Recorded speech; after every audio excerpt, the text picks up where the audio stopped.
ਸੁਖਬੀਰ ਸਿੰਘ ਬਾਦਲ ਹੋਣੀ ਆਪਣੇ ਪੈਰ ਸਿਆਸਤ ਦੇ ਮੁੜ ਲਾਉਣ ਲਈ ਅਕਾਲ ਤਖਤ ਦੇ ਜਥੇਦਾਰ ਗਿਆਨੀ ਹਰਪ੍ਰੀਤ ਸਿੰਘ ਨੂੰ ਵਰਤ ਗਏ। ਜਿਨ੍ਹਾਂ ਦੀ ਮੱਤ ਸੁਖਬੀਰ ਨਾਲ ਨਹੀਂ ਮਿਲਦੀ, ਉਹ ਇਸ ਗੱਲ ਤੋਂ ਖਫਾ ਆ ਕਿ ਉਹਨਾਂ ਦੇ ਵੱਡੇ ਲੀਡਰ ਜਿਹੜੇ ਆ ਉਸ ਮੀਟਿੰਗ 'ਚ ਕਿਉਂ ਗਏ, ਜਿਹੜੀ ਮੀਟਿੰਗ ਜਥੇਦਾਰ ਵੱਲੋਂ ਸੱਦੀ ਗਈ ਸੀ ਜਾਂ ਸ਼੍ਰੋਮਣੀ ਕਮੇਟੀ ਵੱਲੋਂ ਸੱਦੀ ਗਈ ਸੀ, ਪਰ ਇਹਦਾ ਇਸ਼ਾਰਾ ਜਿਹੜਾ ਆ ਜਾਂ ਜਿਹੜੀ ਅਪੀਲ ਆ ਉਹ ਸੁਖਬੀਰ ਸਿੰਘ ਬਾਦਲ ਦੀ ਸੀ। ਅਰਵਿੰਦ ਕੇਜਰੀਵਾਲ ਹੋਣੀ ਡੁੱਗ-ਡੁੱਗੀ ਵਜਾ ਕੇ ਭੀੜ ਇਕੱਠੀ ਕਰਨੀ ਜਾਣਦੇ ਆ। ਉਹਨਾਂ ਨੂੰ ਦਿੱਲੀ 'ਚ ਗੁਰ ਰਾਸ ਆ ਗਿਆ। ਉਸ ਤੋਂ ਬਾਅਦ ਜਿਹੜੀ ਪੰਜਾਬ 'ਚ ਚੋਣਾਂ ਜਿੱਤੀ ਆ, ਉਹ ਵੀ ਉਹਨਾਂ ਨੇ ਉਸ ਡੁੱਗ-ਡੁੱਗੀ ਸਾਰੇ ਜਿੱਤੀ ਆ। ਅਰਵਿੰਦ ਕੇਜਰੀਵਾਲ ਨੇ ਦਿੱਲੀ ਵਿੱਚ ਪੈਂਦੇ ਪਿੰਡਾਂ ਦੀ ਜਿਹੜੀ ਪਰਾਲੀ ਆ ਉਹ ਸਮੇਟਣ ਦੇ ਲਈ ਇੱਕ 68 ਲੱਖ ਦਾ ਪ੍ਰੋਜੈਕਟ ਖੜਾ ਕੀਤਾ। ਜ਼ਿੰਮੇਵਾਰੀ ਡੁੱਗ-ਡੁੱਗੀ ਵਜਾਉਂਦਾ। ਇਸ ਤਰ੍ਹਾਂ ਉਹਨਾਂ ਨੇ 68 ਲੱਖ ਦੇ ਪ੍ਰੋਜੈਕਟ ਦੀ ਡੁੱਗ-ਡੁੱਗੀ ਵਜਾ ਕੇ 23 ਕਰੋੜ ਰੁਪਏ ਖਰਚ ਕਰ ਦਿੱਤੇ। ਪੰਜਾਬ ਦਾ ਬਜਟ ਪੰਜਾਬ ਲਈ ਸੁਝਾਅ ਪੰਜਾਬੀਆਂ ਤੋਂ ਮੰਗੇ ਜਾਂਦੇ ਆ, ਪਰ ਇਸ਼ਤਿਹਾਰ ਛਪ ਰਹੇ ਆ ਰਾਜਸਥਾਨ ਦੀ ਅਖਬਾਰ ਵਿੱਚ, ਅਸਾਮ ਦੀਆਂ ਅਖਬਾਰਾਂ ਵਿੱਚ, ਗੁਜਰਾਤ ਦੀਆਂ ਅਖਬਾਰਾਂ ਵਿੱਚ, ਕਿਉਂਕਿ ਆਮ ਆਦਮੀ ਪਾਰਟੀ ਦੀ ਅੱਖ ਜਿਹੜੀ ਆ ਉਹ ਗੁਜਰਾਤ ਤੇ ਵੀ ਆ, ਹਿਮਾਚਲ ਤੇ ਵੀ ਆ, ਹਰਿਆਣੇ ਤੇ ਵੀ ਆ। ਕਿ ਪਰਸੋਂ ਅਜੇ 4 ਨੌਜਵਾਨ ਨਸ਼ੇ ਦੀ ਓਵਰਡੋਜ਼ ਲੈ ਕੇ ਆਪਣੀ ਜ਼ਿੰਦਗੀ ਜਿਹੜੀ ਉਹ ਖਤਮ ਕਰ ਗਏ। ਤੇ ਭਗਵੰਤ ਮਾਨ ਦੇ ਕਾਰਜਕਾਲ ਦੀ ਗੱਲ ਕਰ ਲਈਏ ਤਾਂ ਸਰਕਾਰੀ ਅੰਕੜੇ ਤੱਕ ਹੁਣ ਤੱਕ 63 ਲੋਕ ਨਸ਼ੇ ਦੀ ਓਵਰਡੋਜ਼ ਲੈਣ ਨਾਲ ਮਰੇ ਆ। ਇਹਦਾ ਮਤਲਬ ਇਹ ਹੋਇਆ ਕਿ ਪੰਜਾਬ ਵਿੱਚ ਨਸ਼ਾ ਅਜੇ ਵੀ ਉਸ ਤਰ੍ਹਾਂ ਹੀ ਅਵੇਲੇਬਲ ਆ। ਪੰਜਾਬ ਵਿੱਚ ਹਰ ਸਾਲ 1200 ਕਰੋੜ ਦੀ ਬਿਜਲੀ ਚੋਰੀ ਹੋ ਰਹੀ ਆ। ਦਾ ਖਾਲਸ ਟੀਵੀ ਪਰਿਵਾਰ ਨੂੰ ਦਿਲੋਂ ਮੋਹ ਕਰਨ ਵਾਲੇ ਦੋਸਤੋ, ਸਾਡੇ ਰੋਜ਼ਾਨਾ ਦੇ ਬਹੁਤ ਚਰਚਿਤ ਸ਼ੋਅ ਵਿੱਚ ਤੁਹਾਡਾ ਸਤਿਕਾਰ, ਆਦਰ, ਜੀ ਆਇਆਂ ਨੂੰ। ਕਮਲਜੀਤ ਸਿੰਘ ਬਣਵੈਦ ਦੀ ਸਤਿ ਸ੍ਰੀ ਅਕਾਲ। ਪੰਜਾਬ ਦੇ ਮੁੱਖ ਮੰਤਰੀ ਭਗਵੰਤ ਸਿੰਘ ਮਾਨ ਉਹਨਾਂ ਨੇ ਜ਼ਿਲ੍ਹਿਆਂ ਦੇ ਡੀਸੀ, ਐਸਐਸਪੀਜ਼ ਅਤੇ 3 ਕਮਿਸ਼ਨਰਾਂ ਦੀ ਮੀਟਿੰਗ ਸੱਦ ਕੇ ਪੰਜਾਬ ਵਿੱਚ ਵਗਦੇ ਨਸ਼ਿਆਂ ਦੇ ਛੇਵੇਂ ਦਰਿਆ ਨੂੰ ਠੱਲ ਪਾਉਣ ਦੀ ਵਿਉਂਤਬੰਦੀ ਕਰਨੀ ਸੀ। ਪਰ ਐਸਐਸਪੀ ਰੌਲਾ ਪਾ ਕੇ ਬਹਿ ਗਏ ਬਿਜਲੀ ਚੋਰੀ ਦਾ। ਭਗਵੰਤ ਸਿੰਘ ਮਾਨ ਉਹਨਾਂ ਨੇ ਕਿਹਾ ਕਿ ਪਹਿਲਾਂ ਥਾਣੇ 'ਚ ਮੀਟਰ ਲਵਾਓ ਤਾਂ ਅਸੀਂ ਦੂਜਿਆਂ ਨੂੰ ਡੰਟਣ ਵਾਲੇ ਬਣਾਂਗੇ। ਗੱਲ ਇਸ ਮੁੱਦੇ ਤੇ ਲੰਬੀ ਚੌੜੀ ਕਰਾਂਗੇ, ਪਰ ਇਸ ਤੋਂ ਪਹਿਲਾਂ ਮੈਂ ਗੱਲ ਕਰਨੀ ਚਾਹੁੰਦਾ ਡੁੱਗ-ਡੁੱਗੀ ਵਾਲੇ ਮੁੱਖ ਮੰਤਰੀ ਦੀ। ਆਮ ਆਦਮੀ ਪਾਰਟੀ ਦੇ ਸੁਪਰੀਮੋ ਅਤੇ ਦਿੱਲੀ ਦੇ ਮੁੱਖ ਮੰਤਰੀ ਅਰਵਿੰਦ ਕੇਜਰੀਵਾਲ ਹੋਣੀ ਡੁੱਗ-ਡੁੱਗੀ ਵਜਾ ਕੇ ਭੀੜ ਇਕੱਠੀ ਕਰਨੀ ਜਾਣਦੇ ਆ। ਉਹਨਾਂ ਨੂੰ ਦਿੱਲੀ 'ਚ ਗੁਰ ਰਾਸ ਆ ਗਿਆ। ਉਸ ਤੋਂ ਬਾਅਦ ਜਿਹੜੀ ਪੰਜਾਬ 'ਚ ਚੋਣਾਂ ਜਿੱਤੀ ਆ, ਉਹ ਵੀ ਉਹਨਾਂ ਨੇ ਉਸ ਡੁੱਗ-ਡੁੱਗੀ ਸਾਰੇ ਜਿੱਤੀ ਆ। ਇੱਕ ਵਿਧਾਨ ਸਭਾ ਦਿੱਲੀ ਵਿੱਚ ਪਿਛਲੇ ਵਾਰੀ ਸਵਾਲ ਉੱਠਿਆ ਸੀ। ਉਸ ਸਵਾਲ ਦੇ ਜਵਾਬ 'ਚ ਜੋ ਅਰਵਿੰਦ ਕੇਜਰੀਵਾਲ ਨੇ ਦੱਸਿਆ, ਉਹ ਤੋਂ ਬੜੀ ਇੱਕ ਹੈਰਾਨੀਜਨਕ ਗੱਲ ਸਾਹਮਣੇ ਆਈ ਆ ਕਿ ਰੌਲਾ ਪਾਇਆ ਜਾਂਦਾ ਰਿਹਾ ਪੰਜਾਬ ਵਿੱਚ ਸਾੜੀ ਜਾ ਰਹੀ ਪਰਾਲੀ ਦਾ ਪ੍ਰਦੂਸ਼ਣ ਦਿੱਲੀ ਨੂੰ ਧੁਆਂਖ ਰਿਹਾ। ਚਾਹੇ ਇਹ ਇਲਜ਼ਾਮ ਵਾਪਸ ਲੈਣੇ ਪੈ ਗਏ, ਠੰਡੇ ਪੈ ਗਏ, ਪਰ ਪਤਾ ਇਹ ਲੱਗਾ ਕਿ ਅਰਵਿੰਦ ਕੇਜਰੀਵਾਲ ਨੇ ਦਿੱਲੀ ਵਿੱਚ ਪੈਂਦੇ ਪਿੰਡਾਂ ਦੀ ਜਿਹੜੀ ਪਰਾਲੀ ਆ ਉਹ ਸਮੇਟਣ ਦੇ ਲਈ ਇੱਕ 68 ਲੱਖ ਦਾ ਪ੍ਰੋਜੈਕਟ ਖੜਾ ਕੀਤਾ। ਇਸ 68 ਲੱਖ ਦੇ ਪ੍ਰੋਜੈਕਟ ਉੱਤੇ 23 ਕਰੋੜ ਰੁਪਏ ਦੀ ਇਸ਼ਤਿਹਾਰਬਾਜ਼ੀ ਕੀਤੀ ਗਈ। ਜ਼ਿੰਮੇਵਾਰੀ ਡੁੱਗ-ਡੁੱਗੀ ਵਜਾਉਂਦਾ। ਇਸ ਤਰ੍ਹਾਂ ਉਹਨਾਂ ਨੇ 68 ਲੱਖ ਦੇ ਪ੍ਰੋਜੈਕਟ ਦੀ ਡੁੱਗ-ਡੁੱਗੀ ਵਜਾ ਕੇ 23 ਕਰੋੜ ਰੁਪਏ ਖਰਚ ਕਰ ਦਿੱਤੇ। ਹੈਰਾਨੀ ਦੀ ਗੱਲ ਇਹ ਕਿ ਇਸ ਪ੍ਰੋਜੈਕਟ ਦਾ ਲਾਭ ਦਿੱਲੀ ਵਿੱਚ ਪੈਂਦੇ ਪਿੰਡਾਂ ਦੇ 995 ਕਿਸਾਨਾਂ ਨੂੰ ਹੋਇਆ। ਇਸ ਡੀਕੰਪੋਜ਼ ਜਿਹੜਾ ਪ੍ਰੋਜੈਕਟ ਸੀਗਾ, ਇਹਦਾ ਪ੍ਰਚਾਰ ਦਿੱਲੀ 'ਚ ਨਹੀਂ, ਪੰਜਾਬ 'ਚ ਨਹੀਂ, ਪੂਰੇ ਮੁਲਕ 'ਚ ਕੀਤਾ ਗਿਆ। ਔਰ ਇਹ ਜਿਹੜੀ ਜਾਣਕਾਰੀ ਆ ਸਿਰਫ ਵਿਧਾਨ ਸਭਾ ਵਿੱਚ ਪੁੱਛੇ ਇੱਕ ਸਵਾਲ ਦੇ ਜਵਾਬ ਨਹੀਂ ਮਿਲੀ, ਸਗੋਂ ਆਰਟੀਆਈ ਵਿੱਚ ਵੀ ਇਹ ਅੰਕੜੇ ਸਾਹਮਣੇ ਆਏ ਆ। ਸਰਕਾਰੀ ਫਾਈਲਾਂ ਦਾ ਸੱਚ ਆ ਉਹ ਦੇਖਣ ਨੂੰ ਮਿਲਿਆ। ਤੇ ਜਿਹੜੀ ਹੋਰ ਜਾਣਕਾਰੀ ਮਿਲੀ ਆ ਉਹ ਇਹ ਕਿ ਅਰਵਿੰਦ ਕੇਜਰੀਵਾਲ ਦੀ ਸਰਕਾਰ ਨੇ 1 ਅਪ੍ਰੈਲ 2021 ਤੋਂ ਲੈ ਕੇ 31 ਮਾਰਚ 2022 ਤੱਕ 490 ਕਰੋੜ ਦੀ ਇਸ਼ਤਿਹਾਰਬਾਜ਼ੀ ਕੀਤੀ। ਜੇ ਆਪਾਂ ਉਦੋਂ ਪਹਿਲੇ ਸਾਲਾਂ ਨਾਲ ਚੱਲ ਜਾਈਏ ਤਾਂ 2017-18 ਵਿੱਚ ਇਸ਼ਤਿਹਾਰਬਾਜ਼ੀ ਉੱਤੇ 299 ਕਰੋੜ ਖਰਚੇ। ਉਸ ਤੋਂ ਅਗਲੇ ਸਾਲ 2020-2021 ਵਿੱਚ 118 ਕਰੋੜ ਰੁਪਏ ਦਾ ਪ੍ਰਚਾਰ ਕੀਤਾ ਗਿਆ। ਵੈਸੇ ਭਗਵੰਤ ਮਾਨ ਦੀ ਸਰਕਾਰ ਜਿਹੜੀ ਆ ਉਹ ਵੀ ਇਸੇ ਰਾਹੀਂ ਤੁਰ ਰਹੀ ਆ।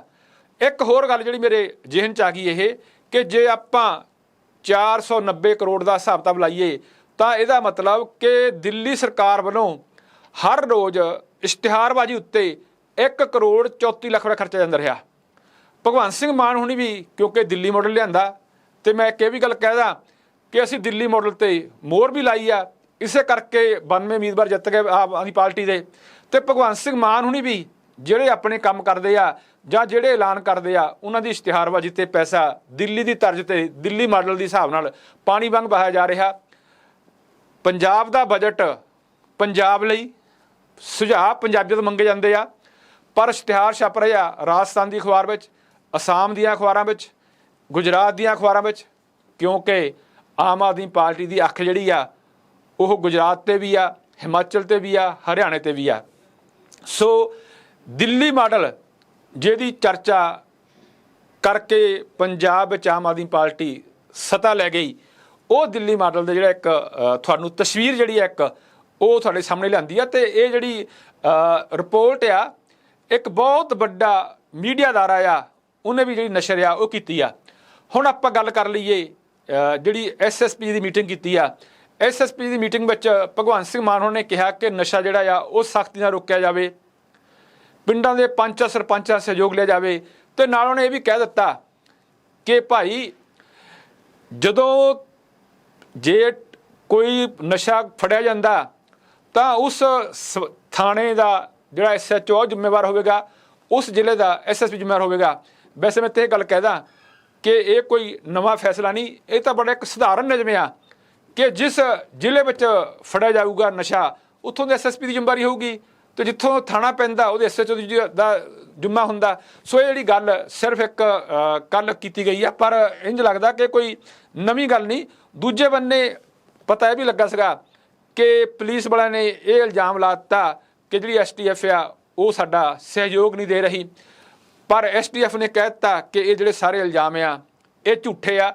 ਹੁਣ ਕਿਹਾ ਇਹ ਗਿਆ ਕਿ STF ਅਤੇ ਜਿਹੜੀ ਪੰਜਾਬ ਪੁਲਿਸ ਆ ਉਹ ਰਲ ਕੇ ਕੰਮ ਕਰਿਆ ਕਰੇਗੀ।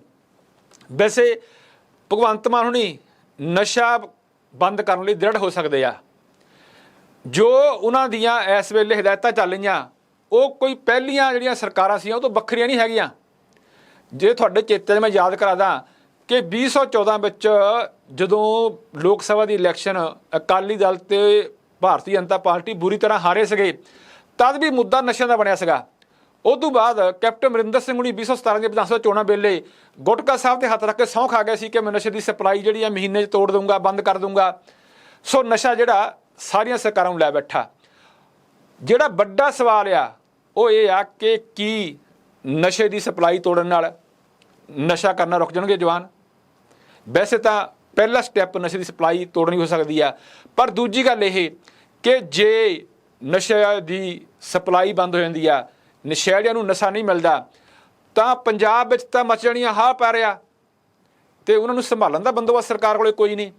ਇੱਕ ਜਿਹੜੇ ਅੰਕੜੇ ਸਾਡੇ ਸਾਹਮਣੇ ਆਏ ਆ ਕਿ ਭਗਵੰਤ ਮਾਨ ਦੀ ਸਰਕਾਰ ਦੇ ਪਹਿਲੇ 50 ਦਿਨਾਂ ਦੌਰਾਨ ਕੋਈ 85,000 ਦੇ ਕਰੀਬ ਜਿਹੜੇ ਨੌਜਵਾਨ ਆ ਨਸ਼ੇ ਦੇ ਉਹ ਨਵੇਂ ਭਰਤੀ ਹੋਏ ਆ ਨਸ਼ਾ ਛੁਡਾਊ ਕੇਂਦਰਾਂ ਵਿੱਚ, ਤੇ OT ਵਿੱਚ ਜਿਹੜੀ ਗਿਣਤੀ ਵਧੀਆ ਮਰੀਜ਼ਾਂ ਦੀ ਉਹ 6.5 ਲੱਖ। ਸੋ ਜੇ ਨਸ਼ੇ ਬੰਦ ਕਰਤੇ ਜਾਂਦੇ ਆ, ਸਪਲਾਈ ਤੋੜਤੀ ਜਾਂਦੀ ਆ, ਤਾਂ ਇਹਦਾ ਕੋਈ ਨਾ ਕੋਈ ਸਰਕਾਰ ਨੂੰ ਆਲਟਰਨੇਟਿਵ ਸੋਚਣਾ ਪਊਗਾ, ਕਿਉਂਕਿ ਨਸ਼ੇੜੀ ਤਾਂ ਨਸ਼ੇ ਤੋਂ ਬਿਨਾਂ ਮਰ ਜਾਣਗੇ। ਆਪਾਂ ਕਾਂਗਰਸ ਸਰਕਾਰ ਦੀ ਗੱਲ ਕਰ ਲਈਏ, ਕਾਂਗਰਸ ਸਰਕਾਰ ਨੇ ਵੀ ਇੱਕ ਮੁਹਿੰਮ ਚਲਾਈ ਸੀ ਕਿ ਨਸ਼ਾ ਬੰਦ ਕਰ ਦੇਣਾ, ਨਸ਼ੇ ਦੇ ਜਿਹੜੇ ਮਰੀਜ਼ ਆ ਉਹਨਾਂ ਨੂੰ ਹਸਪਤਾਲਾਂ ਭਰਤੀ ਕਰਨ ਦਾ ਬੰਦੋਬਸਤ ਕੀਤਾ ਗਿਆ। ਤੇ ਤੁਹਾਡੇ ਧਿਆਨ 'ਚ ਹੋਣਾ ਕਿ 12 ਲੱਖ ਟਰਾਮਾਡੋਲ ਦੀਆਂ ਗੋਲੀਆਂ ਜਿਹੜੀਆਂ ਉਹ ਉਸ ਵੇਲੇ ਦੇ ਜਿਹੜੇ ਸਰਕਾਰਾਂ ਸੀਗੀਆਂ ਜਾਂ ਮੰਤਰੀ ਸੀਗੇ ਉਹ ਡਕਾਰ ਗਏ। ਸੋ ਹੁਣ ਜੇ ਨਸ਼ਾ ਬੰਦ ਕਰਾਇਆ ਜਾਂਦਾ ਤਾਂ ਕੀ ਉਹਨਾਂ ਨਸ਼ੇੜੀਆਂ ਨੂੰ ਸੰਭਾਲਣ ਲਈ ਜਾਂ ਉਹਨਾਂ ਜਿਹੜੇ ਦਵਾਈ ਅਲਟਰਨੇਟਿਵ ਦੇਣੀ ਆ ਕੀ ਉਹਦਾ ਬੰਦੋਬਸਤ ਹੈ? ਇੱਥੇ ਜਿਹੜੀ ਗੱਲ ਇੱਕ ਹੋਰ ਕਰਨੀ ਬਣਦੀ ਆ ਉਹ ਇਹ ਕਿ ਸਾਡੇ ਸਾਰਿਆਂ ਦੇ ਸਾਹਮਣੇ ਆ ਕਿ ਪਰਸੋਂ ਅਜੇ 4 ਨੌਜਵਾਨ ਨਸ਼ੇ ਦੀ ਓਵਰਡੋਜ਼ ਲੈ ਕੇ ਆਪਣੀ ਜ਼ਿੰਦਗੀ ਜਿਹੜੀ ਉਹ ਖਤਮ ਕਰ ਗਏ। ਤੇ ਭਗਵੰਤ ਮਾਨ ਦੇ ਕਾਰਜਕਾਲ ਦੀ ਗੱਲ ਕਰ ਲਈਏ ਤਾਂ ਸਰਕਾਰੀ ਅੰਕੜੇ ਤੱਕ ਹੁਣ ਤੱਕ 63 ਲੋਕ ਨਸ਼ੇ ਦੀ ਓਵਰਡੋਜ਼ ਲੈਣ ਨਾਲ ਮਰੇ ਆ। ਇਹਦਾ ਮਤਲਬ ਇਹ ਹੋਇਆ ਕਿ ਪੰਜਾਬ ਵਿੱਚ ਨਸ਼ਾ ਅਜੇ ਵੀ ਉਸ ਤਰ੍ਹਾਂ ਹੀ ਅਵੇਲੇਬਲ ਆ, ਉਸ ਤਰ੍ਹਾਂ ਹੀ ਸੌਖੀ ਤਰ੍ਹਾਂ ਮਿਲ ਜਾਂਦਾ ਜਿਸ ਤਰ੍ਹਾਂ ਨਸ਼ਾ ਜਿਹੜਾ ਆ ਉਹ ਮਿਲਦਾ ਹੁੰਦਾ ਸੀਗਾ ਕਾਂਗਰਸ ਜਾਂ ਅਕਾਲੀਆਂ ਦੀ ਸਰਕਾਰ ਵੇਲੇ। ਕੱਲ੍ਹ ਜਦੋਂ ਭਗਵੰਤ ਮਾਨ ਹੁਣੀ ਇਹ ਮੀਟਿੰਗ ਕਰ ਰਹੇ ਸੀਗੇ ਤਾਂ ਉਸ ਵੇਲੇ ਇੱਕ ਉੱਚ ਅਦਾਲਤ ਦਾ ਫੈਸਲਾ ਵੀ ਆ ਗਿਆ ਕਿ ਜਿਹੜੀਆਂ ਰਿਪੋਰਟਾਂ ਆ ਜੋ ਸਾਨੂੰ ਪੇਸ਼ ਕਰੋ ਕਿ ਜਿੰਨੀਆਂ ਤੁਸੀਂ STF ਬਣਾਈਆਂ ਗਈਆਂ ਸੀ ਇਹਨਾਂ ਨੇ ਵੱਖ-ਵੱਖ ਜਿਹੜੀਆਂ ਹੈਗੀਆਂ ਉਹ ਕੀ ਕਾਰਵਾਈ ਕੀਤੀ ਆ, STF ਨੇ ਕੀ ਕੀਤੀ ਆ, ਰਿਪੋਰਟਾਂ ਕੀ ਦਿੱਤੀਆਂ। ਸੋ ਹੁਣ ਤੱਕ ਪਤਾ ਇਹ ਲੱਗਾ ਕਿ 3 ਰਿਪੋਰਟਾਂ ਜਿਹੜੀਆਂ STF ਦੀਆਂ ਉਹ ਤਿਆਰ ਹੋਈਆਂ ਜਾਂ ਬੰਦ ਲਿਫਾਫੇ ਪਈਆਂ। ਅਤੇ ਵੈਸੇ ਹਾਈ ਕੋਰਟ ਨੇ ਥੋੜ੍ਹਾ ਇਹ ਵੀ ਕਹਿ ਦਿੱਤਾ ਕਿ ਲਿਫਾਫੇ ਜਿਹੜੀ ਬੰਦ ਰਿਪੋਰਟਾਂ ਦਾ ਕੀ ਕਰਨਾ, ਅੱਗੇ ਤੋਂ ਜੇ ਕੁਝ ਰਿਪੋਰਟਾਂ ਦੇਣੀਆਂ ਤਾਂ ਉਹ ਖੋਲ੍ਹ ਕੇ ਦਿਆ ਕਰੋ। ਇਹ ਸਿਖਰਲੀ ਅਦਾਲਤ ਦੇ ਦੇਸ਼ ਸੀਗੇ। ਪਰ ਸਾਡੀ ਚਿੰਤਾ ਇਹ ਆ ਕਿ ਜੇ ਭਗਵੰਤ ਮਾਨ ਹੁਣੀ ਕਹਿੰਦੇ ਆ ਨਸ਼ੇ ਦੀ ਸਪਲਾਈ ਤੋੜ ਦੇਣੀ ਆ, ਨਸ਼ੇ ਦੀ ਸਪਲਾਈ ਟੁੱਟ ਜਾਂਦੀ ਆ, ਪਰ ਉਹਨਾਂ ਨੌਜਵਾਨਾਂ ਨੂੰ ਸੰਭਾਲਣ ਦਾ ਕੋਈ ਬੰਦੋਬਸਤ ਨਹੀਂ ਹੈਗਾ ਤਾਂ ਜਿਹੜਾ ਖਲਾਰਾ ਆ ਉਹ ਹੋਰ ਪੈ ਜਾਣਾ, ਹਾਹਾਕਾਰ ਜਿਹੜੀ ਆ ਉਹ ਮੱਚ ਜਾਣੀ ਆ। ਪਰ ਇੱਥੇ ਇੱਕ ਜਿਹੜੀ ਗੱਲ ਹੋਰ ਮੇਰੇ ਮਨ 'ਚ ਆ ਰਹੀ ਆ ਉਹ ਇਹ ਕਿ ਅਸੀਂ ਪੁਲਿਸ ਤੋਂ ਇਹ ਕਿਵੇਂ ਆਸ ਰੱਖ ਲਈਏ ਕਿ ਉਹ ਭਗਵੰਤ ਮਾਨ ਦੀਆਂ ਉਂਗਲਾਂ 'ਤੇ ਨੱਚਣ ਲੱਗ ਪਊਗੀ। ਇਹ ਭਗਵੰਤ ਮਾਨ ਦੇ ਕਾਰਜਕਾਲ ਦੀ ਉਦਾਹਰਨ ਆ ਕਿ ਦਿੱਲੀ ਦੇ ਜਿਹੜਾ ਟ੍ਰੇਨਿੰਗ ਸੈਂਟਰ ਹੈ ਪੁਲਿਸ ਦਾ, ਉੱਥੇ 2 ਬੰਦੇ ਜਿਹੜੇ ਪੁਲਿਸ ਵਾਲੇ ਅਫਸਰ ਆ ਉਹ ਫੜੇ ਗਏ ਕਿ ਉਹਨਾਂ ਨੇ ਦੂਜੇ ਮੁਲਾਜ਼ਮ ਨੂੰ ਨਸ਼ੇ ਦੇ ਚਾਟ 'ਤੇ ਲਾਇਆ, ਨਸ਼ੇ ਦਾ ਵਪਾਰ ਕਰਦੇ ਰਹੇ ਆ, ਜਾਂ ਸ਼ਰੇਆਮ ਜਿਹੜਾ ਨਸ਼ਾ ਆ ਉਹ ਮਿਲ ਰਿਹਾ, ਲੋਕ ਮਰ ਰਹੇ ਆ, ਓਵਰਡੋਜ਼ ਨਾਲ ਮਰ ਰਹੇ ਆ। ਇਹਦਾ ਮਤਲਬ ਇਹ ਹੋਇਆ ਕਿ ਸਪਲਾਈ ਟੁੱਟ ਨਹੀਂ ਰਹੀ। ਫਿਰ ਇੱਕ ਗੱਲ ਹੋਰ ਕਰਨੀ ਬਣਦੀ ਆ ਕਿ ਪਿੰਡਾਂ ਦੇ ਲੋਕਾਂ ਨੇ ਆਪਣੇ ਲੈਵਲ 'ਤੇ, ਕਈ ਸਮਾਜ ਸੇਵੀ ਸੰਸਥਾਵਾਂ ਨੇ ਆਪਣੇ ਲੈਵਲ 'ਤੇ ਨਸ਼ੇ ਦੀ ਸਪਲਾਈ ਜਿਹੜੀ ਆ ਉਹ ਰੋਕਣ ਦੀ ਕੋਸ਼ਿਸ਼ ਕੀਤੀ। ਲੋਕਾਂ ਨੇ ਠੀਕਰੀ ਪਹਿਰੇ ਵੀ ਲਾਏ, ਲੋਕਾਂ ਨੇ ਪਿੰਡਾਂ 'ਚ ਪਹਿਰਾ ਦਿੱਤਾ, ਪਰ ਜਿਹੜੀ ਸਪਲਾਈ ਆ ਉਹ ਨਹੀਂ ਟੁੱਟੀ। ਸੋ ਅਸੀਂ ਇਹ ਸਮਝ ਸਕਦੇ ਹਾਂ ਕਿ ਸ਼ਾਇਦ ਜਿਹੜਾ ਇਹ ਹੈਗਾ ਮਾਮਲਾ ਨਸ਼ੇ ਦੀ ਸਪਲਾਈ ਦਾ ਉਹ ਰੁਕ ਜਾਏ। ਪਰ ਉਸ ਤੋਂ ਵੱਡਾ ਸਵਾਲ ਜਿਹੜਾ ਇਹ ਆ ਕਿ ਉਹਨਾਂ ਨੌਜਵਾਨਾਂ ਨੂੰ ਕਿਵੇਂ ਸੰਭਾਲਣਾ, ਉਹਨਾਂ ਨੂੰ ਅਸੀਂ ਬਦਲਵਾਂ ਕੀ ਕੁਝ ਦੇਣਾ, ਜਾਂ ਜਦੋਂ ਨਸ਼ਾ ਛੱਡ ਜਾਂਦੇ ਆ ਤਾਂ ਉਹਨਾਂ ਦੇ ਮੁੜ ਵਸੇਬੇ ਲਈ ਅਸੀਂ ਕੀ ਕਰਨਾ। ਜੋ ਹੁਣ ਤੱਕ ਦੀਆਂ ਗੱਲਾਂ ਕੀਤੀਆਂ ਜਾ ਰਹੀਆਂ ਉਹ ਸਿਰਫ ਮੈਨੂੰ ਇੰਝ ਲੱਗਦਾ ਕਿ ਕਾਗਜ਼ੀ ਕਾਰਵਾਈ ਆ। ਭਗਵੰਤ ਮਾਨ ਹੁਣੀ ਇਸ ਮਸਲੇ ਨਾਲ ਨਜਿੱਠਣਾ ਚਾਹੁੰਦੇ ਆ, ਪਰ ਉਹਨਾਂ ਕੋਲ ਸ਼ਾਇਦ ਕੋਈ ਠੋਸ ਨੀਤੀ ਜਾਂ ਜਿਹੜਾ ਇੱਕ ਮਜ਼ਬੂਤ ਆਲਟਰਨੇਟਿਵ ਆ ਉਹ ਨਹੀਂ ਹੈ। ਜਿਹੜੀ ਮੀਟਿੰਗ ਹੋਈ ਸੀਗੀ ਮੁੱਖ ਮੰਤਰੀ ਦੀ SSPs DCs ਜਾਂ ਕਮਿਸ਼ਨਰ ਦੇ ਨਾਲ, ਉਹਦੇ ਵਿੱਚ ਮੈਂ ਦੱਸਿਆ ਕਿ ਮਾਮਲਾ ਉੱਠਿਆ ਸੀ ਬਿਜਲੀ ਦਾ।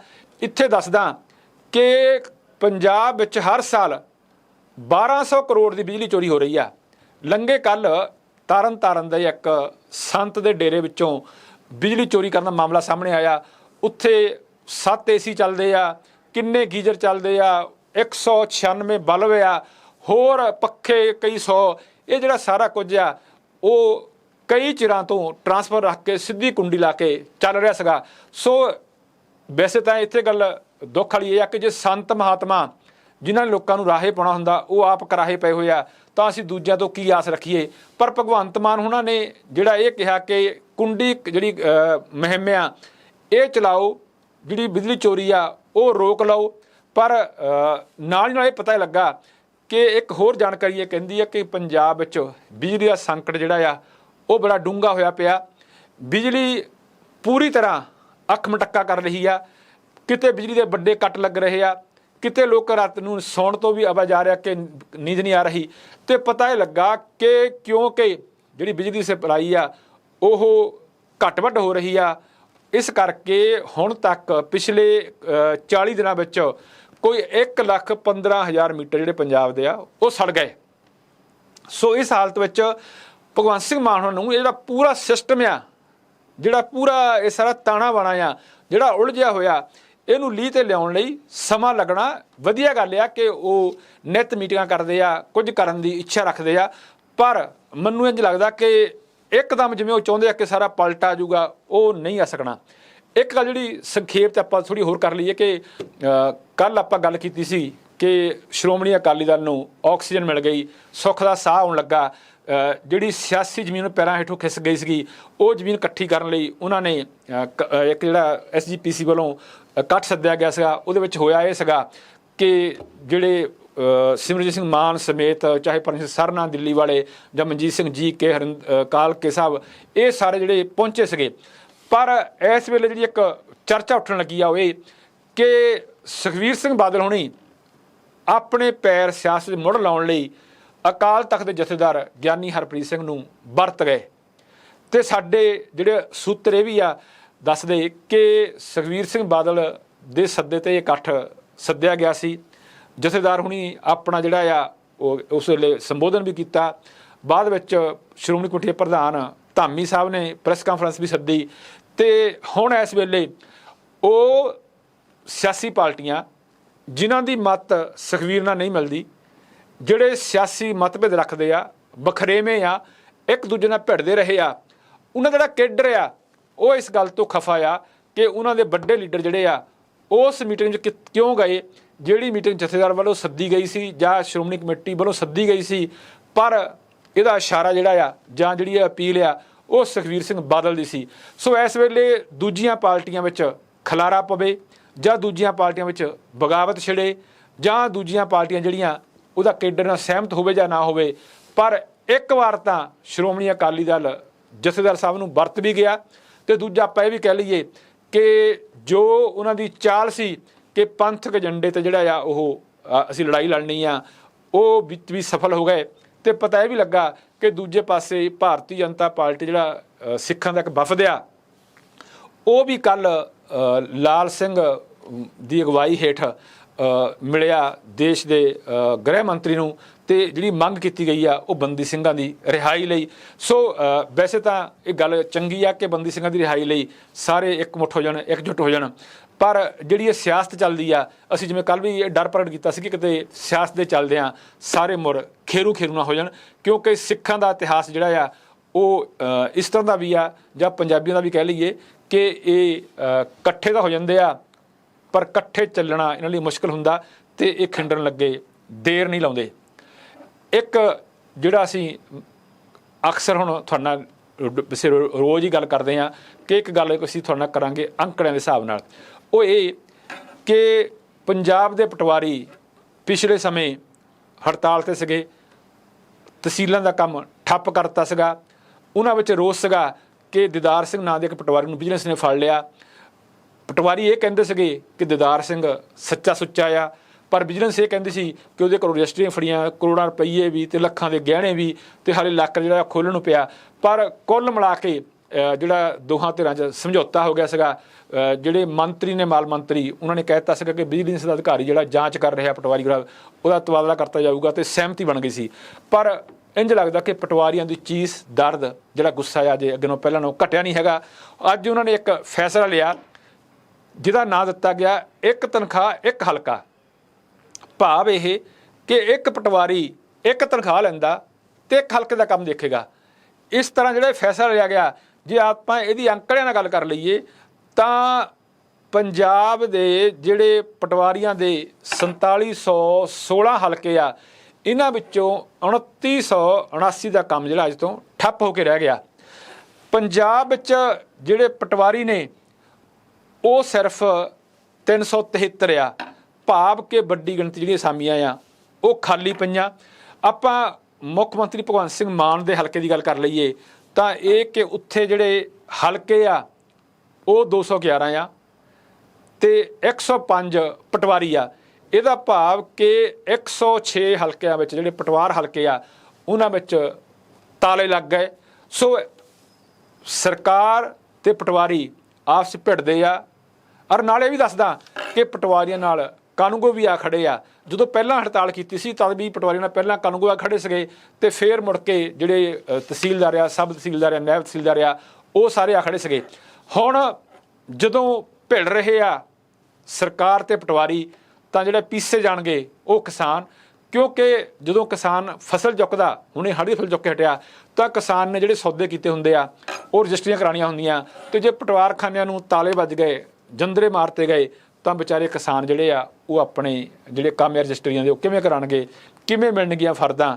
ਵੈਸੇ ਅਸੀਂ ਇੱਥੇ ਕਹਿ ਦਈਏ ਇੱਕ ਮੁਆਫੀ ਮੰਗ ਕੇ ਗੱਲ, ਅਸੀਂ ਨਹੀਂ ਕਹਿੰਦੇ ਜਿਹੜਾ ਪਟਵਾਰੀ ਆ ਉਹ ਸਾਰੇ ਕਰਪਟ ਆ, ਪਰ ਤੁਸੀਂ ਅਕਸਰ ਦੇਖੋਗੇ ਕਿ ਪਟਵਾਰੀ ਵੱਡੇ ਢਿੱਡਾਂ ਵਾਲੇ ਹੁੰਦੇ ਆ। ਤੇ ਜੇ ਇਹ ਸੱਚਮੁੱਚ ਗੋਗੜਾਂ ਵੱਡੀਆਂ ਨਾ ਹੋਣ ਤਾਂ ਪੰਜਾਬ ਦੀ ਬੋਲੀ ਜਿਹੜੀ ਆ ਨਹੀਂ ਸੀ ਬਣਨੀ ਕਿ ਮੁੰਡਾ ਰੋਵੇ ਅੰਬੀਆਂ ਨੂੰ ਤੂੰ ਕਾਹਦਾ ਪਟਵਾਰੀ। ਤੇ ਇੱਕ ਹੋਰ ਵੀ ਬੋਲੀ ਆ ਕਿ ਦੋ ਵੀਰ ਦੇਈ ਵੇ ਰੱਬਾ ਇੱਕ ਥਾਣੇਦਾਰ, ਦੂਜਾ ਪਟਵਾਰੀ। ਸੋ ਸਿੱਧਾ ਹਿਸਾਬ ਕਿਤਾਬ ਕਿ ਦੋਨੇ ਜਿਹੜੇ ਆ ਮਾਲ ਇਕੱਠਾ ਕਰਨ ਵਾਲੇ ਅਫਸਰ ਆ, ਚਾਹੇ ਪਟਵਾਰੀ ਤੇ ਚਾਹੇ ਥਾਣੇਦਾਰ। ਇੱਕ ਵੀਰ, ਦੋ ਵੀਰ ਦੇਈ ਵੇ ਰੱਬਾ, ਇੱਕ ਥਾਣੇਦਾਰ, ਦੂਜਾ ਪਟਵਾਰੀ। ਸੋ ਅੱਜ ਦੀ ਜਿਹੜੀਆਂ ਸਪੈਸ਼ਲ ਖਬਰਾਂ ਸੀਗੀਆਂ ਉਹਨਾਂ 'ਤੇ ਚਰਚਾ ਇੰਨੀ ਹੀ। ਕੱਲ੍ਹ ਨੂੰ ਮਿਲਾਂਗੇ ਨਵੀਆਂ ਖਬਰਾਂ ਦੇ ਨਾਲ, ਕੱਲ੍ਹ ਨੂੰ ਛੋਹਾਂਗੇ ਨਵੇਂ ਵਿਸ਼ੇ। ਤਦ ਤੱਕ ਤੁਸੀਂ ਮੈਨੂੰ ਕਮਲਜੀਤ ਸਿੰਘ ਬਨਵੈਤ ਨੂੰ ਦਿਓ ਇਜਾਜ਼ਤ। ਸਤਿ ਸ੍ਰੀ ਅਕਾਲ, ਸ਼ੁਕਰੀਆ, ਮਿਹਰਬਾਨੀ।